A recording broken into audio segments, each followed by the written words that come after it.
dhe ishte luftëtar, mori pjesë në luftën e Spanjës. Kishte arsimim shumë. Këta persona gjithmonë bën target për një shërbim që ka interesa në I vetmi që fliste anglisht në qeveri, në pushtetin. Vetmi që, siç u tha, bëri edhe një program qeverisje social-demokracie. Pra, dhe kjo, ai tjetër gjë se si përfundoi, por ideja ishte që në analizë, në këndvështrimin tim, ai i ka shërbyer absolutisht. Shiko, për të mbijetuar, Agenti i tij shërbimi. I cils? Nuk është vetëm historia me mëqeu, po ti hysh ti të lexosh në luftën e parë botërore, midis dy luftave botërore, filan patriotës, po përmend emra. Ka dalë raportet e konsujve. Shkonte X-i jepte informacion.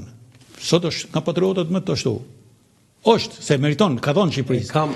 Tjetër ka qenë tjetër, shkonte, ai fliste kundër këtij. Ky konsulli bënte raporte, po merr informacion nga ky. Për Mehmetin, në konceptin e sotëm, ky patrioti X dhe ky patrioti Y mund quhen agent të këtij shërbimi. Tani Mehmeti ka dokumenta thatë juve që ka qenë agent i kujt? Ka qenë i disa shërbimeve. I disa, por i agent. Po, para po agent. Shiko, po çfarë shërbime? Ai deti 27 vjet. Shiko, kryeministër. Shiko, Kadrias Biut i kërkon llogari në fund pse ke pas këshilltar sovjetik ti këtu. Po ka qenë këshilltarët kanë qenë në gjitha institucionet. Jo ti ke bashkëpunu me atë dhe i ke dhënë rrjetin sekret.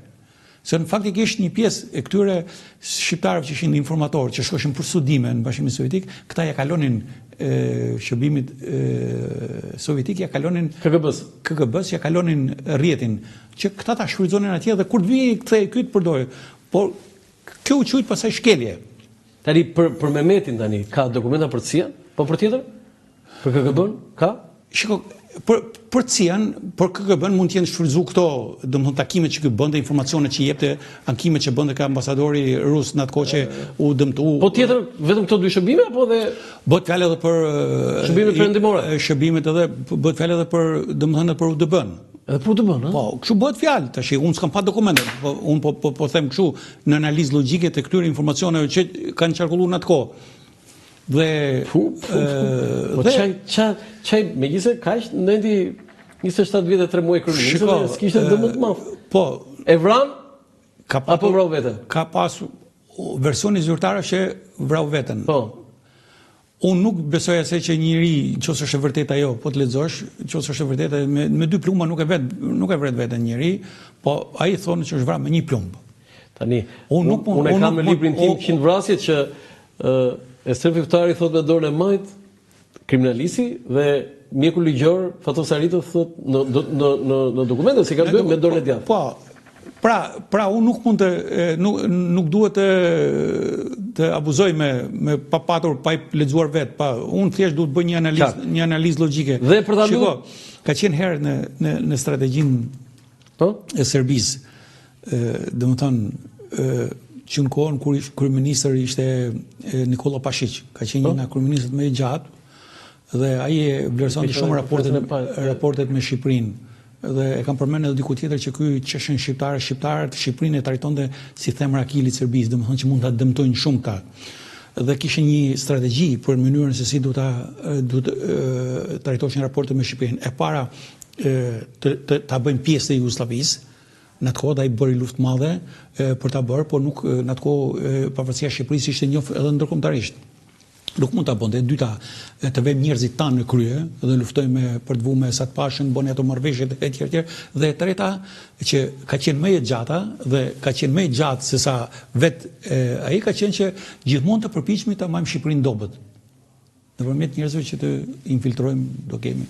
Kështu që teorikisht absolutisht ata ishin të interesuar të kishin rrjet sekret. Tani këtu më gazuar përsëri se mua ndel unë s'le njëri pa e pyetur këtë. Jo, pyet s'ka problem. Jo, këtë që në 92-shin në parlamentin serb, madje Aero Lima më tha këtu që është nga ata që ka dëgjuar vet live atje se kishte mundësi teknologjike që Shesheli tha ku janë $20 milion që i kemi dhënë për destabilizimin e Shqipërisë dhe Milošević u qua tha, shërë si shkatërndisë Shqipëria, tha, kanë shkatruar fabrika, uzina dhe furrat e bukës. Këtë ma ka konfirmuar dhe Sali Berisha në intervistë. Kjo e provon atë që thash unë, Po, synimi i tyre ishte tjeti dobët, vazhdimisht i dobët. Tani ti do dhe ne konfirmon dhe ti këtë?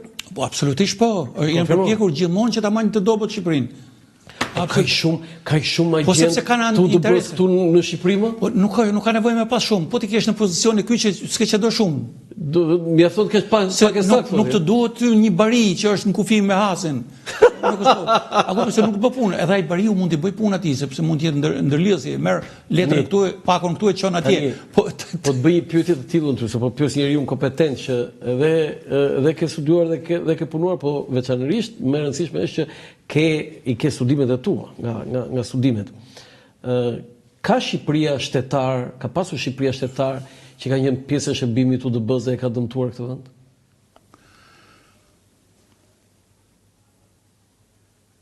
Shiko, unë nuk kam lexuar dokumenta autentike që të thotë që të provohet kjo. Po janë akuzuar këtu, shumë grupe janë akuzuar që kanë patur lidhje direkt ose indirekt, po unë nuk mund ta konfirmoj. Në cilën periudhë?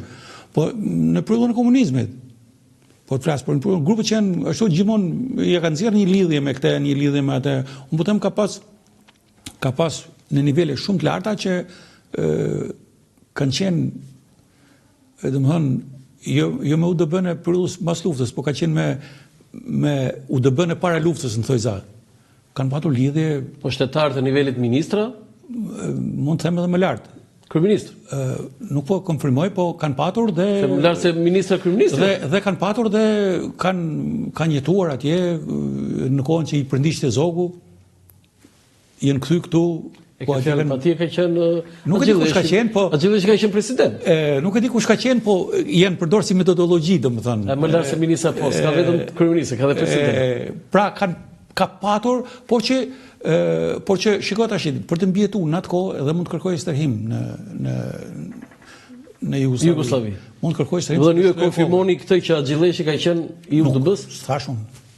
E gjova që përmena unë Axhilleshin? Jo, e thash unë. Jo, thash më lartë se ministër. Konfirmojeni ju? Jo, më lartë se ministër i bie kryeministër. Se Enver Hoxha dhe një pjesë e këtyre kanë qenë, një pjesë në një nga këta kanë qenë, domethënë ka patur po ky Pashiqi përdori një shprehje. Kryeministri i Jugosllavisë. I Jugosllavisë, sepse ata Ahmet Zogun e rekrutuan.